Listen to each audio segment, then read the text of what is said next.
Bismillahirrahmanirrahim. Assalamualaikum warahmatullahi wabarakatuh. Waalaikumsalam. Alhamdulillah alladzi ja'ala al-ilma taharatan lin-nufus wa hadiyan ilal haq wa nuran lil basair wa tariqan ilal jannah. Asyhadu an la ilaha illallah wahdahu la syarika lah wa asyhadu anna Muhammadan abduhu wa rasuluhu la nabiyya ba'da. Allahumma shalli wa sallim wa barik ala hadzal nabiyil karim nabiyina Muhammadin wa ala alihi wa sahbihi ajmain. Bapak Ibu jamaah sekalian rahimakumullah.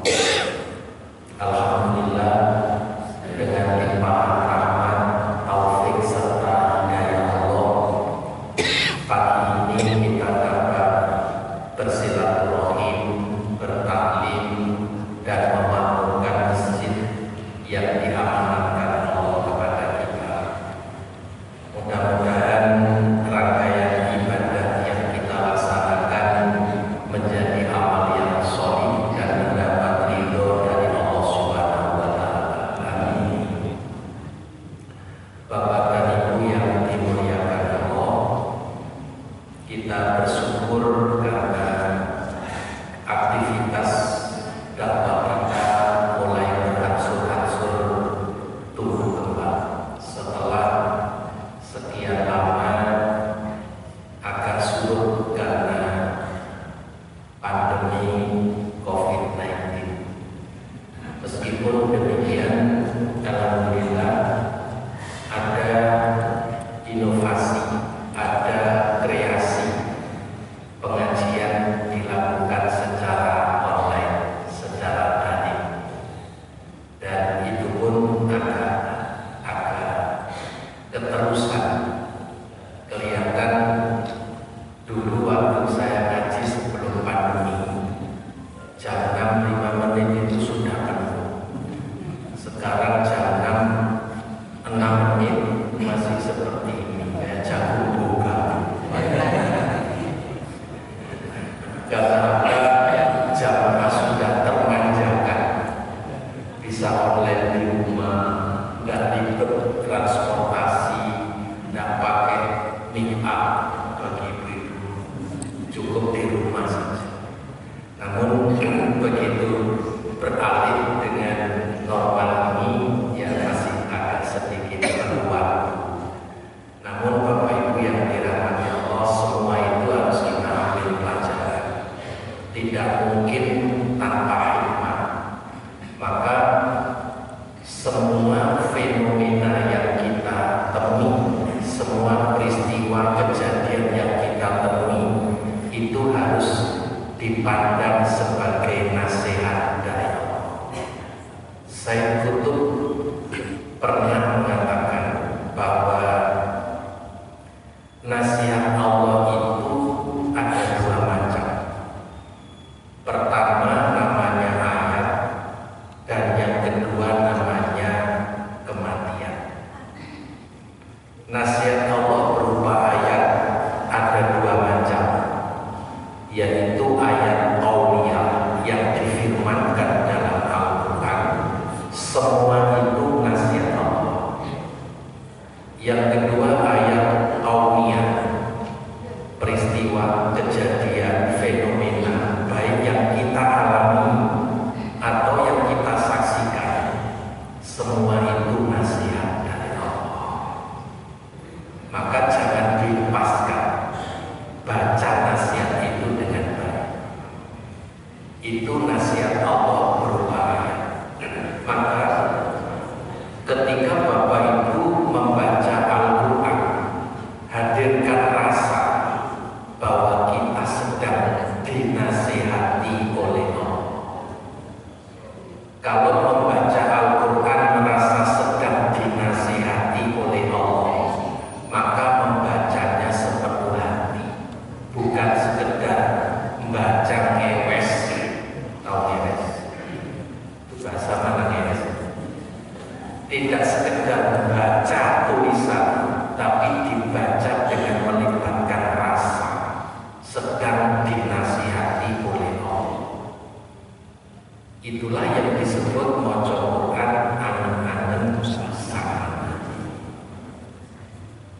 Demikian pula ketika kita menyaksikan terjadinya sesuatu peristiwa, jangan diabaikan. Itu ada nasihat bagus dari Allah.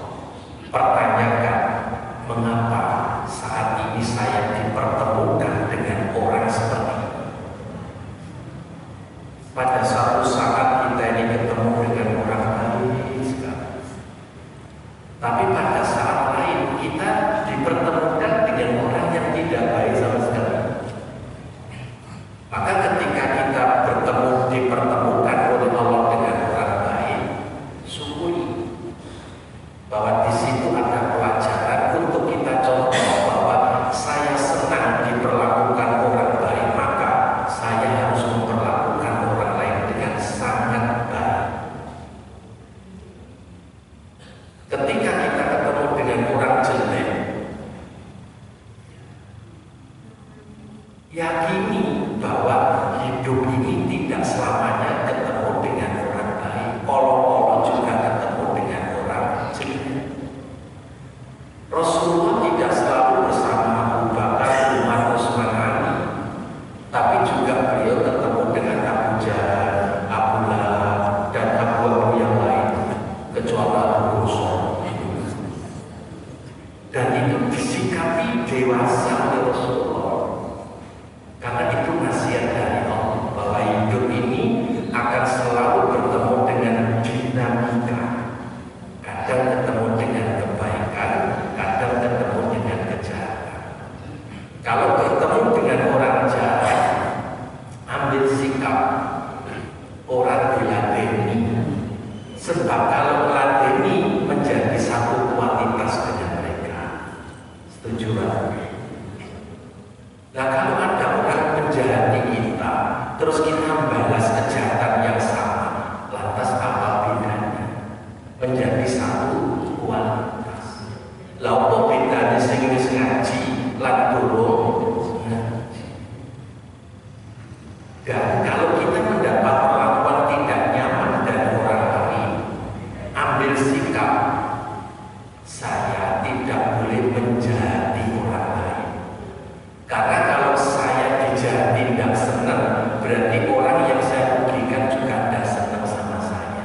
Maka terhadap kebaikan kita contoh, terhadap kejahatan kita kendalikan diri untuk tidak melakukan perbuatan yang sama.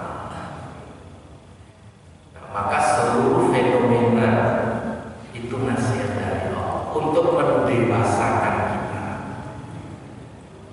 Nasihat yang kedua berupa kematian. Bapak Ibu yang dirahmati Allah, kematian itu nasihat tanpa kata. Sebab kalau orang mati berkata-kata, kasih doa. Katanya orang mati raiso obat, ya obat dengan duit. Kematian itu nasihat tanpa kata. Maka yang hidup dan sedang bertakziah harus sibuk membaca nasihat tanpa kata. Umumnya nasihat itu berkata-kata, tapi untuk kematian nasihat dari Allah tanpa kata. Maka yang hidup harus sibuk membaca nasihat tanpa kata melalui apa? Zikr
jabang bayi lanang itu.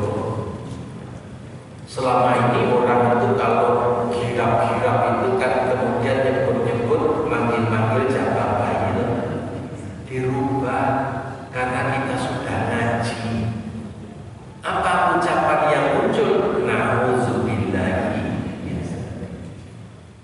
Nah, Bapak Ibu, maka semua yang kita temui, baik itu berupa ayat qauliyah dan qauliyah maupun kematian yang selalu kita dengarkan, kita saksikan, dan kita terlibat penyelesaian fardu kifayah, maka semua itu adalah nasihat. Maka pandai-pandailah mengambil nasihat dari setiap peristiwa kejadian yang kita temui. Nah, Bapak Ibu, maka semua peristiwa yang lalu jangan diabaikan begitu saja. Semua peristiwa yang lalu kita selalu mengambil hikmah, mengambil makna, mengambil pesan moral. Tentu ada pelajaran yang bagus. Maka terhadap masa-masa yang lalu jangan cukup dijadikan kenangan, tapi jadikan pelajaran.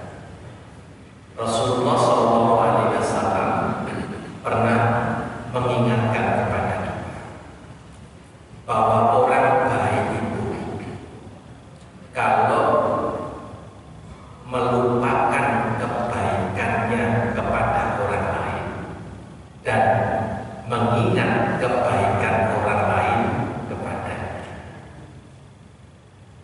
Jadi melupakan kebaikan terhadap orang lain agar jangan sampai mengungkit-ungkit kebaikan yang pernah diberikan kepada orang lain, sehingga amalannya bisa nyampe ke akhirat.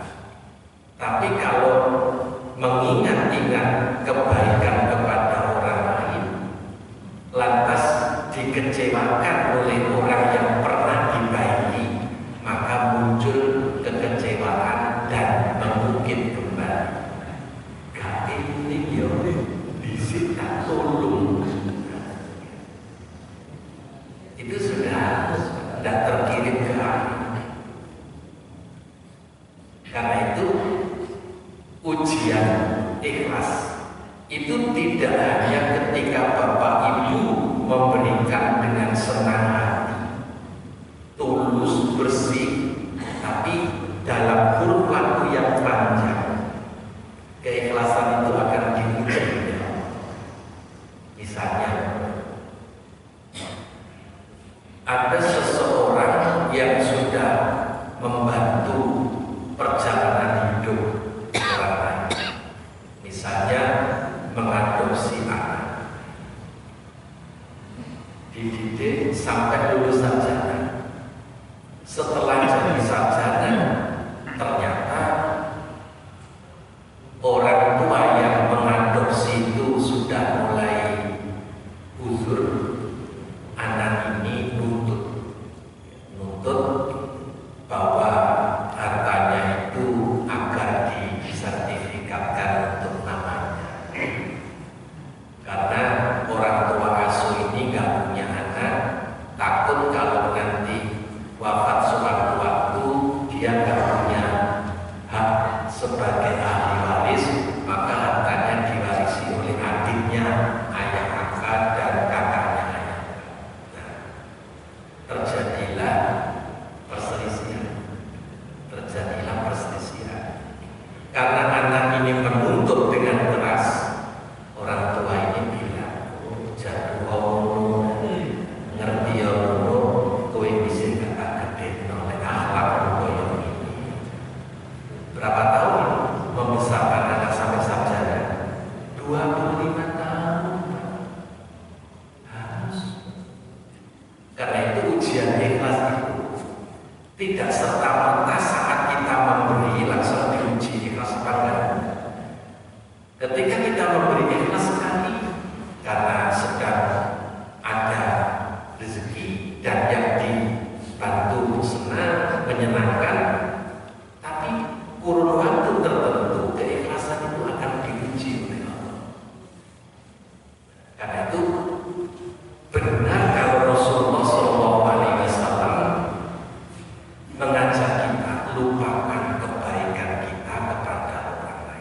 Biar orang yang menikmati kebaikan kita itulah yang mengingat kebaikan kita.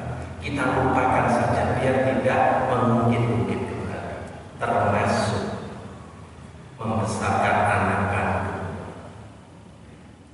Saya menemukan banyak kasus orang yang sudah tua, suami istri tinggal kembali modal karena anak-anaknya sudah menikah dan tempatnya jauh-jauh.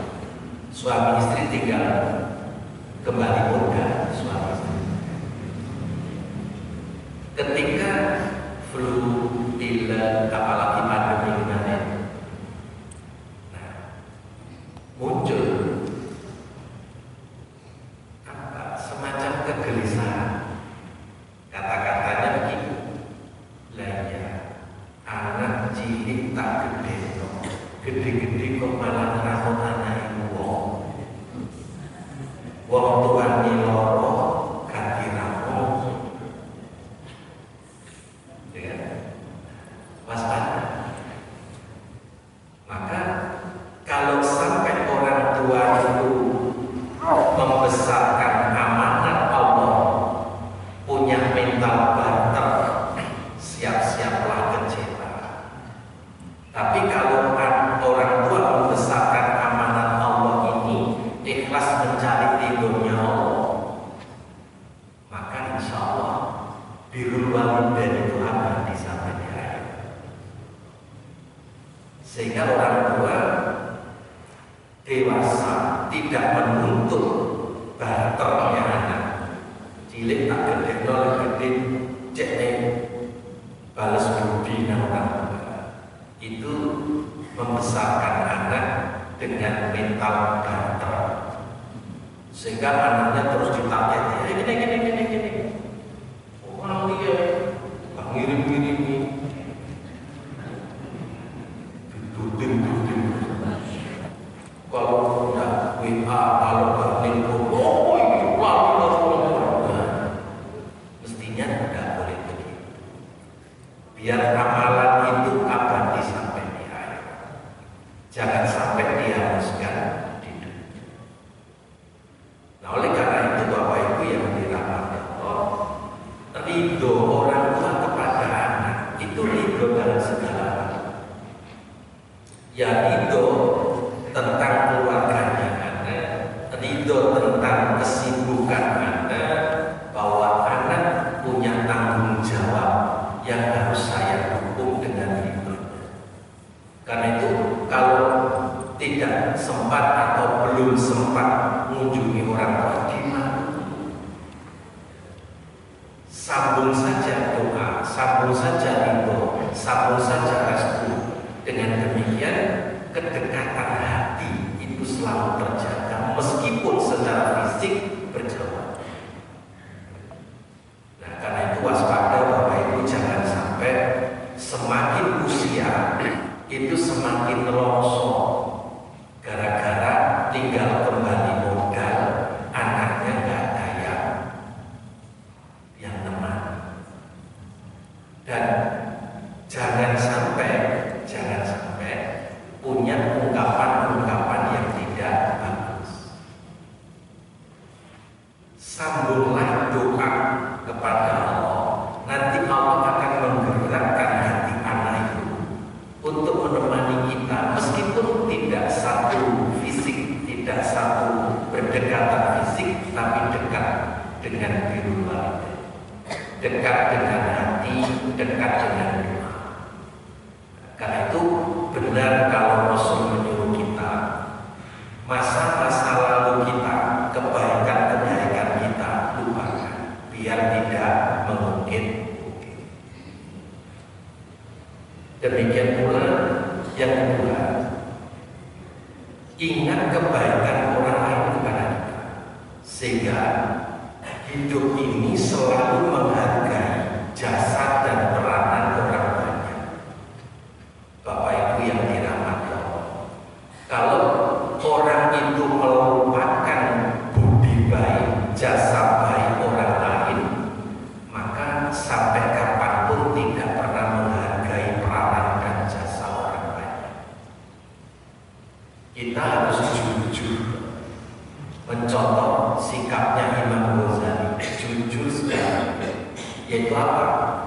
Imam Ghazali itu setiap makan itu dalam hatinya bertanya, kapan saya bisa membalas budi baik, membalas jasa banyak orang yang terhimpun dalam makanan yang siap saya nikmati. Nasi itu himpunan jasa sejak dari petani dan buruh tani. Nanam padi, setelah panen diserlet. Ini perjalanan himpunan jasa. Setelah diserlet, dijual. Setelah kita beli, masih bentuknya beras belum siap dimakan. Harus menghimpun jasa tukang masak. Lah tukang masak itu baru bisa masak kalau ada alat masak. Harus ada kompor. Kompor perlu sumbernya kompor. Ada kompor, ada sumbu, kalau nggak ada minyaknya juga nggak bisa nyala. Ada kompor, sumbu kompor, minyak, kalau nggak ada koreknya ya nggak nyala. Itu himpunan jasa. Belum lagi panci, belum lagi air, belum lagi tenaga yang, karena beras nggak bisa jalan sendiri untuk masuk panci kan. Beras juga nggak bisa musuhi dirinya sendiri kalau nggak ada tangan orang yang musuhi beras. Semua himpunan jasa itu luar biasa besar. Itu baru nasi yang siap dimakan ketika sudah berproses menjadi, itu nasi yang sudah berproses dari beras menjadi nasi, itu himpunan jasa yang banyak sekali. Belum lauk, belum sayur-mayur, belum sambel, jangan lupa sambel, belum kerupuk. Kalau kerupuk gak dramatis makan.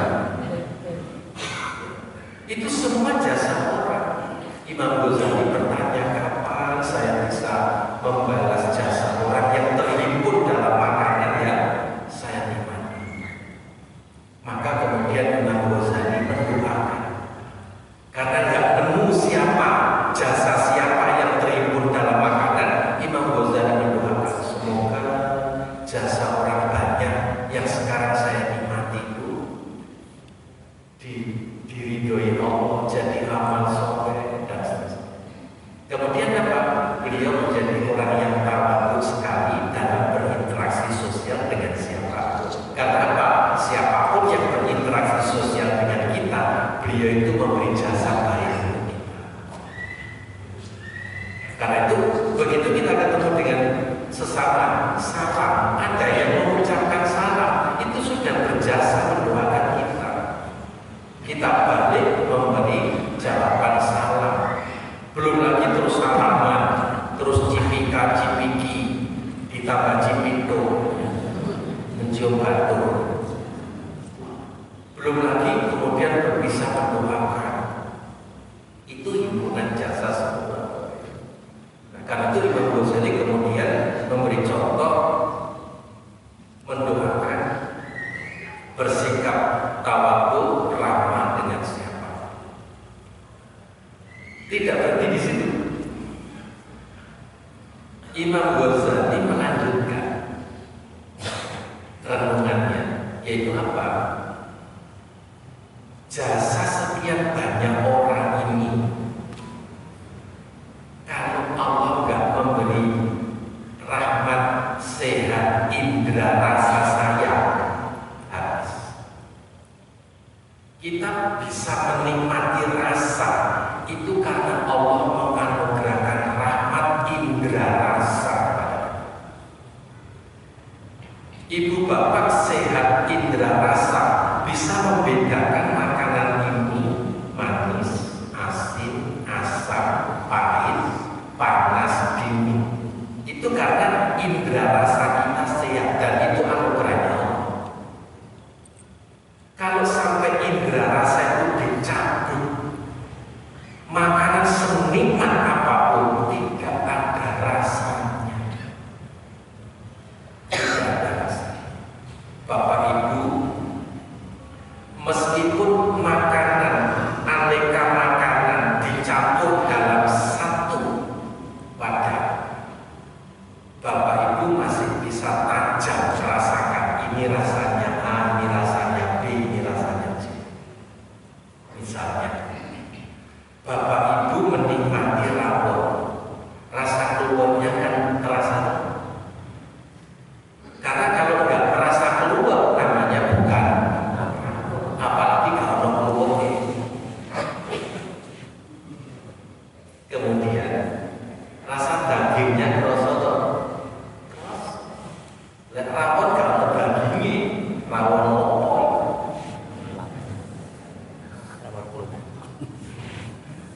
Masih bisa merasakan daun jeruk purut kan waktu makan rawon itu karena Allah menganugerahkan indera rasa sehat. Itu rahmat yang luar biasa. Kalau sampai indera rasa itu dicabut habis. Demikian pula ketika Bapak Ibu menikmati gulai, rasa cengkehnya aja, kayu manisnya terasa. Padahal sudah dicampur dengan air, direbus sampai berkutuk masih terasa. Itu karena apa? Ingat, Allah memberi rahmat indera rasa kita sehat. Kalau itu dicabut habis, Pak, bisa merasakan apa-apa. Karena itu benar kalau Allah itu menyuruh kita dalam surat Abasa, "Falyanzuril insanu ila ta'ami." Hendaklah manusia itu memperhatikan makanannya, bukan sekedar warna-warni makanan, jenis makanan, beragam makanan yang harus kita perhatikan, tapi yang kita perhatikan adalah yang Maha memberi makan. Alladzi at'amahum min ju' wa amanahum min. Maka benar kalau Rasulullah menyuruh kita ingat kebaikan orang lain kepada kita, termasuk ingat kebaikan Allah kepada kita berupa seluruh anugerah yang diberikan Allah kepada Bapak Ibu. Manusia itu sebagai makhluk Allah tidak akan pernah bisa mengingkari rahmatnya Allah. Sebagai makhluk sosial tidak bisa mengingkari peranan dan jasa orang banyak kepada kita. Gak bisa. Karena itu dengan Allah sambung terus hablum minallah, dan dengan sesama manusia sambung terus hablum minannas. Sehingga kita akan betul-betul selamat dari firman Allah, "Duribat alaihimuz zillatu ainama suqifu illa bihablin minallah wa hablin minannas." Di mana saja manusia akan mengalami kehinaan kecuali kalau selalu nyambung hubungan dengan Allah dan hubungan dengan sesama manusia. Dengan Allah,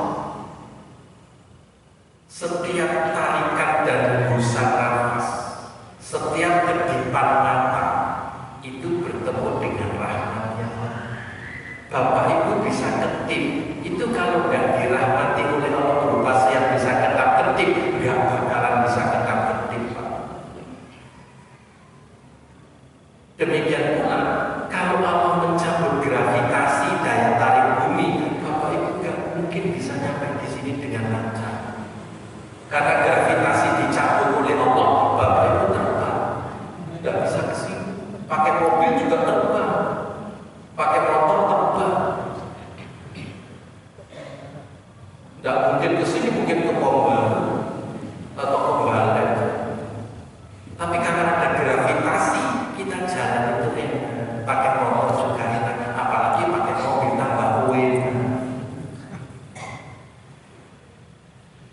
Udah, kalau di stop udara ini berhenti 1 menit, orang semua satu dunia di mana sih?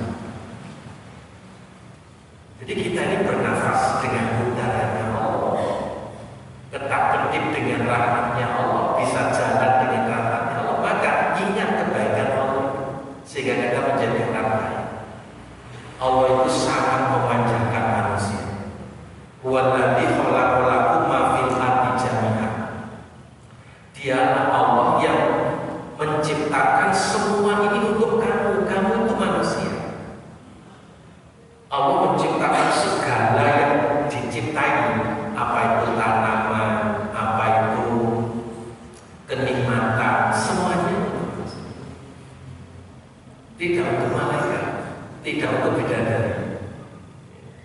Bidadari nggak perlu anggur, anggur itu manis.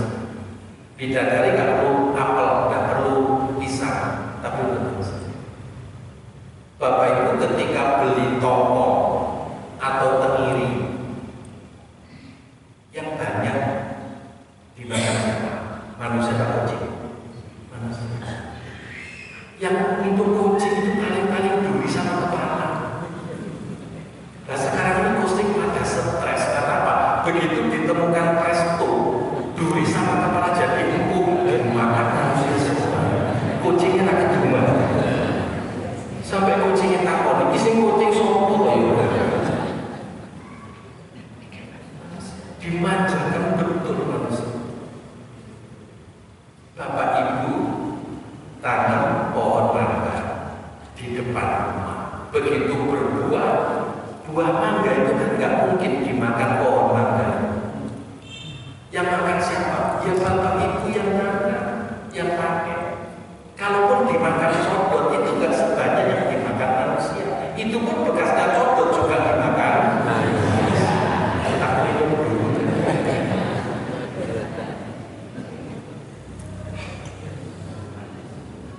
Jadi kenapa masih 5 kali Allah Subhanahu wa Ta'ala menyatakan qalilan ma tashkurun?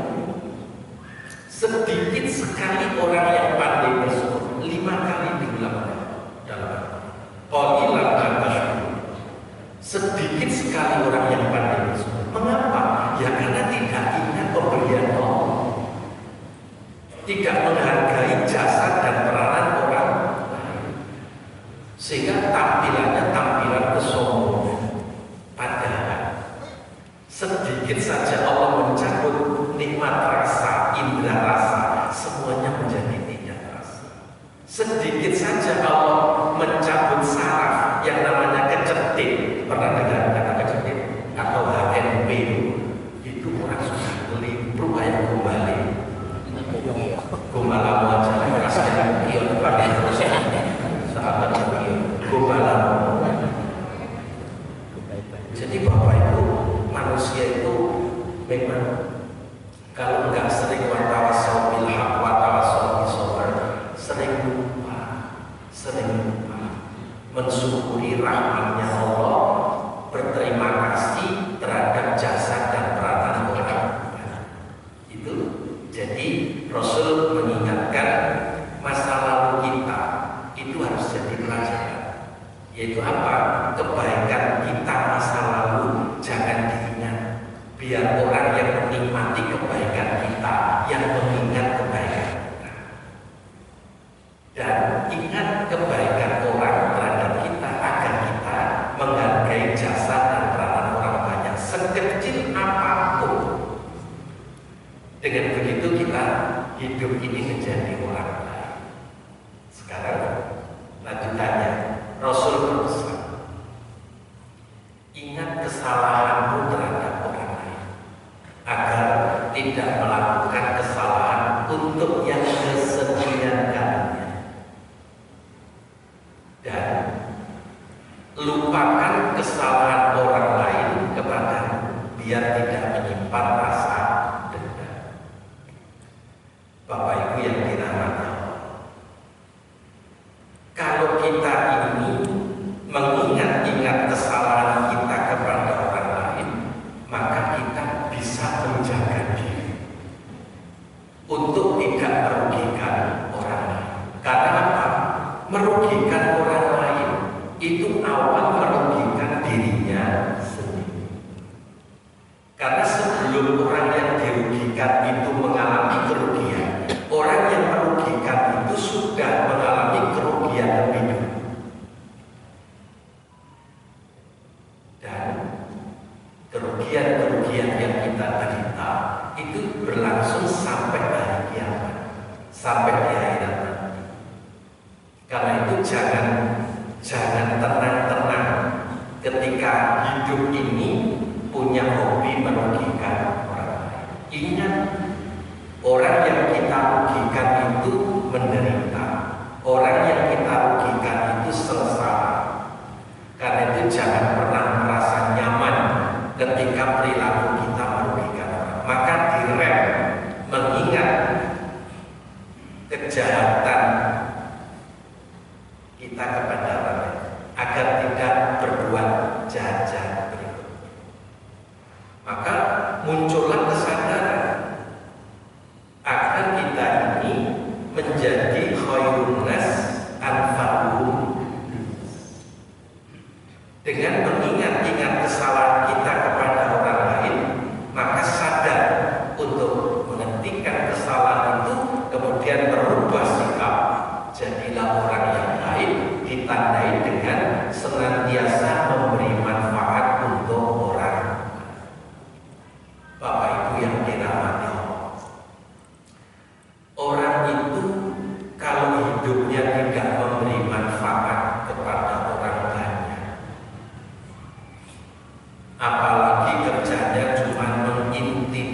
itu masih memberi manfaat.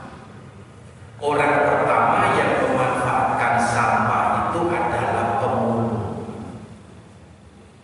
Pemulung mengambil sampah, yang kertas dikumpulkan kertas, yang plastik dikumpulkan plastik, yang kardus dikumpulkan kardus, yang logam dikumpulkan logam, disetor ke pengepul, sudah berubah jadi uang. Itu sampah yang tidak diberi akal oleh Allah, tidak diutus Nabi kepadanya, tidak diberi kitab suci, tidak diajarkan agama, masih memberi manfaat. Yang tidak diambil pemulung jadi kompos yang menyuburkan tanah, itu sampah. Maka kalau manusia dikasih akal, kasih hati nurani, dikasih kitab suci, diajarkan agama, diutus para rasul, kok hidupnya merugikan orang lain, itu derajatnya lebih sampah daripada sampah. Karena itu hentikan segala kesalahan kita, perilaku merugikan kepada, hentikan. Dengan cara apa? Mengingat-ingat kesalahan kita kepada orang lain agar bisa jadi rem untuk tidak keterusan membudayakan perbuatan yang merugikan orang lain. Karena apa? Derajatnya menjadi syarunnas mantolahu wasaman. Sejelek-jelek manusia itu dikasih usia panjang tapi banyak dosanya. Maka ngeri sekali kalau dibandingkan dengan sampah. Sampah saja masih memberi manfaat. Orang hidup kok udah memberi manfaat. Ada pelajaran bagus tahun 2012. Ada ibu dari Jawa Barat itu berhasil melunasi ongkos haji. Saya nggak menyebut ongkos naik haji, karena kalau ongkos naik haji itu ongkosnya yang naik terus. Ongkos haji. Jadi terus beliau didatangi wartawan. Karena menarik, beliau ini setelah ditinggal wafat suaminya, punya amanat 2 anak yatim. Beliau nggak punya keterampilan apapun. Akhirnya tenaganya yang dikerahkan untuk apa? Jadi pemulung. Jadi pemulung selama 30 tahun. Sampai kedua anaknya itu jadi sarjana. Dan tahun 2012 porsi hajinya berangkat, dia bisa lunas. Awal datang, hanya ibu rahasianya apa? Sebagai pemulung saja kok bisa putranya berhasil jadi sarjana dan tahun ini ibu berangkat haji. Dia cerita, saya ini mendapat amanat dari Allah lewat suami saya berupa 2 anak yatim yang harus saya antarkan menjadi manusia terhormat. Maka langkah saya mengatur waktu. Saya jam 3 mesti bangun. Saya datang ke sebuah rumah yang saya sudah diizinkan untuk mengambil barang-barang yang ada di tempat sampah. 1 jam, jam 4. Kemudian beliau sholat. Tidak lupa sholat tahajud, diatur waktunya sampai subuh. Habis subuh siap-siap ngantar anaknya sekolah. Setelah ngantar anak sekolah, beliau itu nonton ini terus di stop dan menonton. Nanti sebelum jemput anak sekolah ambil lagi, itu dijalani selama 3 menit. Sukses. Pertanyaan musim adalah, apakah setelah nanti ibu pulang haji berhenti jadi pemulung? Si ibu ini menjawab dengan jawaban yang sangat mulia. Mas, saya lebih baik hidup dari sampah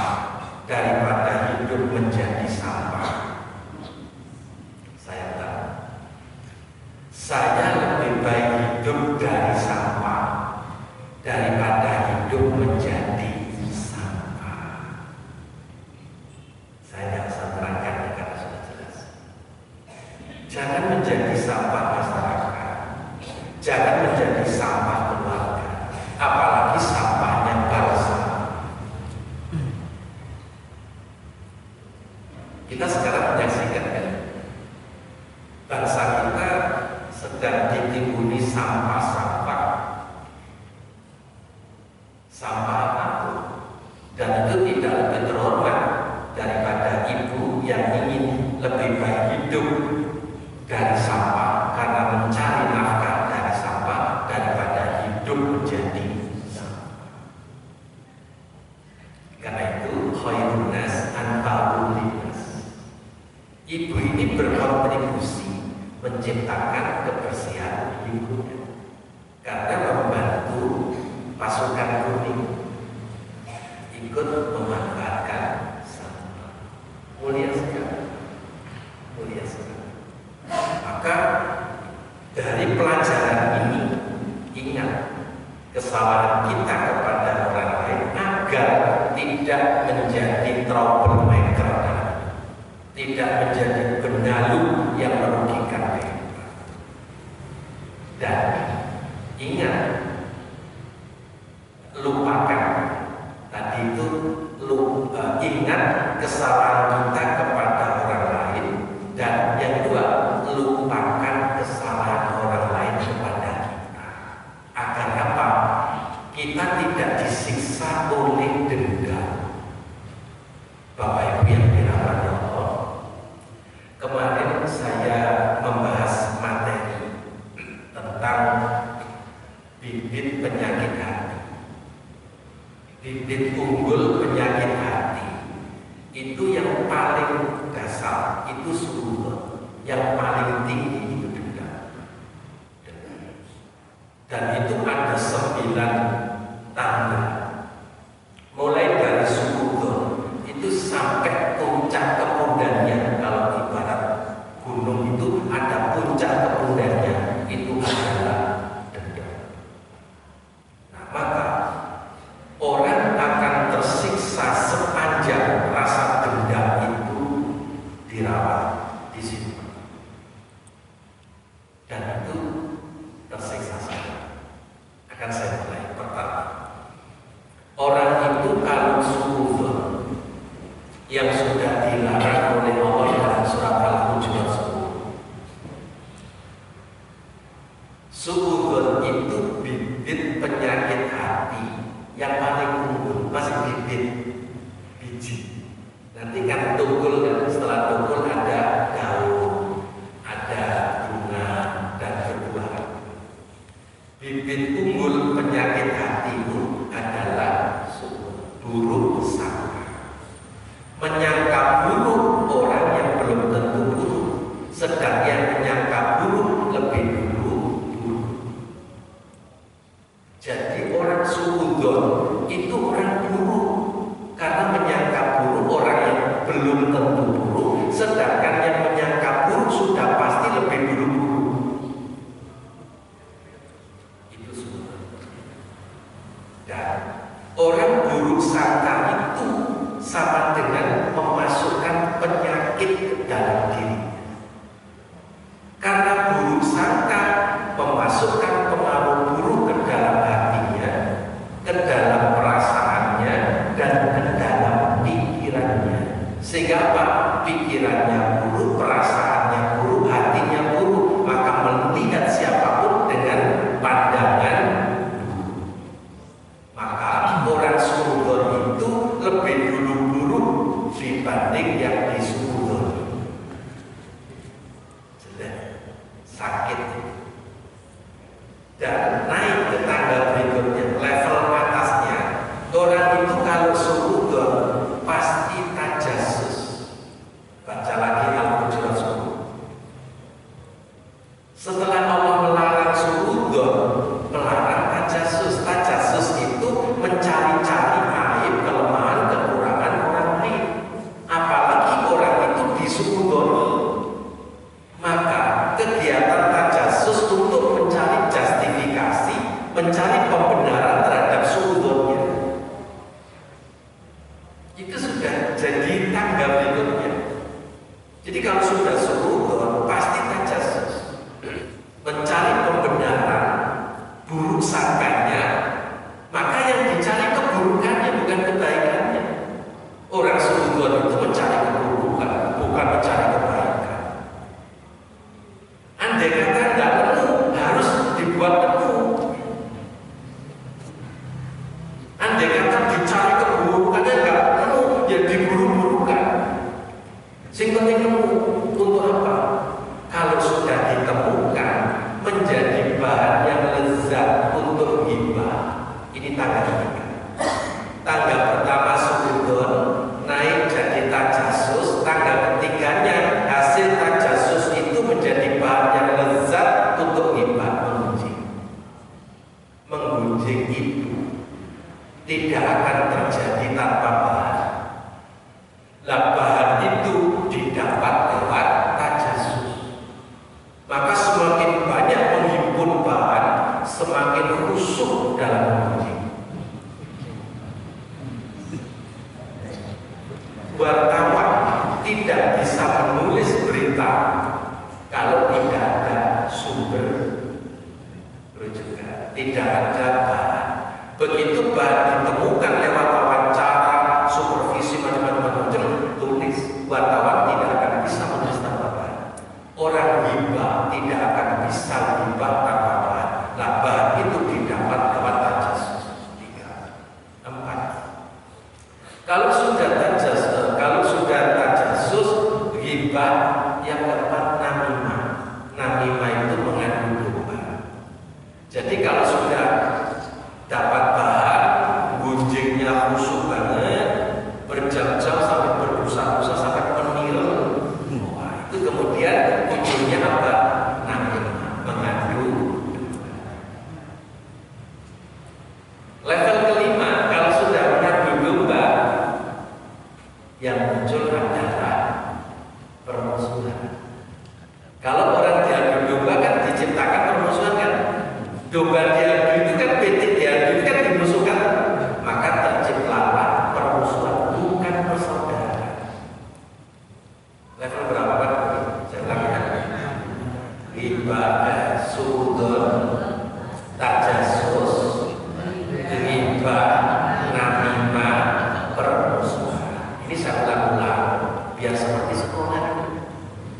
Nanti pulangnya itu bawa oleh-oleh untuk kebaikan.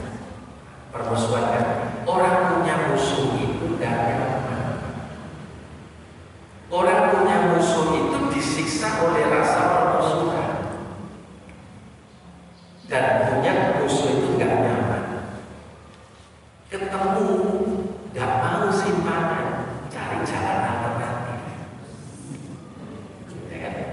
Kalau terpaksa simpangan, mesti seledak-seledot, pelerak-pelerok, mencap. Itu gawane bayi. Ya kan? Jangankan ketemu dalam satu ruangan. Orang itu kalau punya musuh, dengar suaranya musuhnya itu perut unek-unek, mual. Nah, itu kan gak nyaman hidup kan? Siapa yang menciptakan? Ya manusia sendiri yang menciptakan. Nah, sekarang yang keberapa? Nah, 6. Orang bermusuhan itu mesti saling membenci. Orang bermusuhan itu mesti saling membenci. Cari kamus di dunia. Apa ada orang bermusuhan saling menyayangi? Orang. Boten-boten. Manusia itu kalau sudah bermusuhan mesti dihiasi dengan saling membenci. Berapa itu? Kok terus? Sekarang kalau sudah membenci, levelnya di atas mendengki, Pak.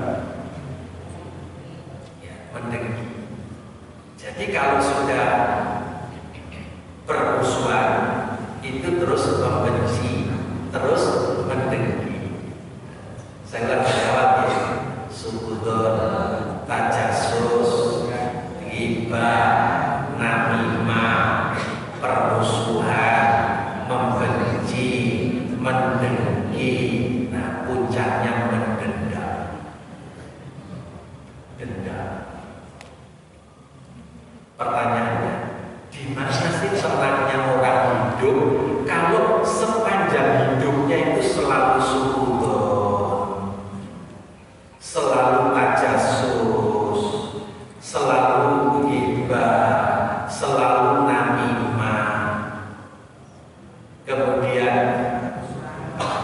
permusuhan, kemudian membenci, kemudian mendengki, kemudian dendam. Di mana tenangnya orang itu? Dan tenang. Padahal Allah Subhanahu wa Ta'ala menyuruh kita hidup itu di dunia hasanah, wa fil akhirati hasanah, wa qina adzabannar. Doa kita selalu begitu. Dan doa ini harus didukung dengan menjauhi 8 tangga. Karena itu kuncinya satu, lupakan kesalahan orang terhadap kita, sehingga kita tidak punya rasa dendam. Kuncinya satu, lupakan kesalahan orang agar kita tidak tersiksa oleh dendam yang diawali dengan dendam. Nah, demikian pula dengan melupakan kesalahan orang lain, kita bisa mengamalkan firman Allah surat Al-A'raf 199. Khudil afwa wa'mur bil urfi wa amrin 'anil jahil.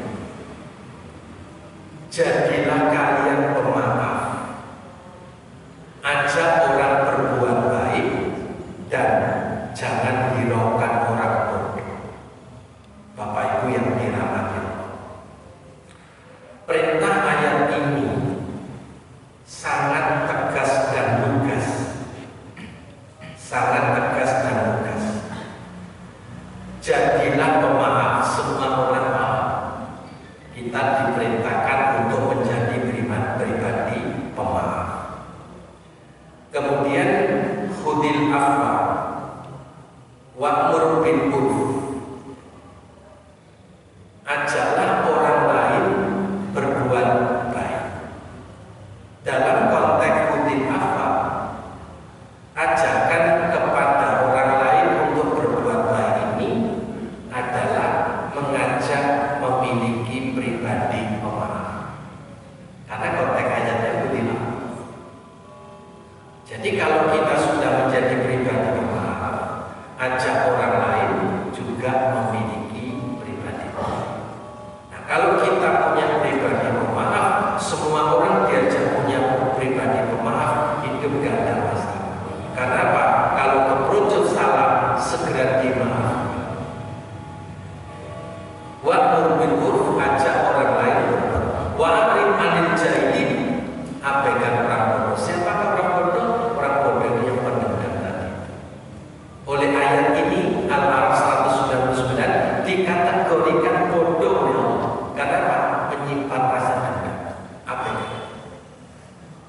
Nah, Bapak Ibu yang dirahmati, apa kriteria jadilah pemaaf? Pemaaf itu cirinya cuma 2. Satu, memaafkan orang yang belum minta maaf. Memaafkan sebelum orang minta maaf. Itu pemaaf. Pemaaf itu memaafkan sebelum orang lain minta maaf. Contohnya, saya mohon maaf Bu, sudah saya maafkan sebelum sampai minta maaf. Yang kedua, pemaaf itu memberi maaf ketika orang lain minta maaf. Saya mohon maaf Bu, kemarin salah. Iya, sama-sama kita jaga hubungan baik dengan saling bermaafan, karena saya juga tidak luput dari salah. Begitu menunda minta maaf, tunggu sama tahun depan. Itu bukan pemaaf. Nyimpen dendamnya 1 tahun. Apalagi dendamnya dendam kesumat. Dendam kesumat itu sampai 7 keturunan tidak akan saya maaf. Masih ditambah dan dia gondong rata sungai dan dia bangun rata itu lainnya dan dia Bapak Ibu yang dirahmati Allah, maka resep atau petunjuk dari Allah jelas sekali agar kita ini dengan mudah melupakan kesalahan orang lain. Maka sayangi diri, jangan sampai disisa oleh rasa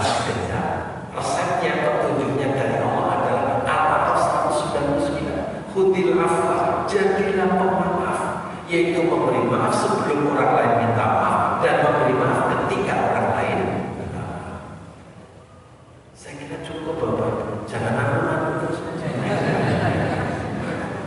Sudah 1 jam kita beriktikaf di masjid ini.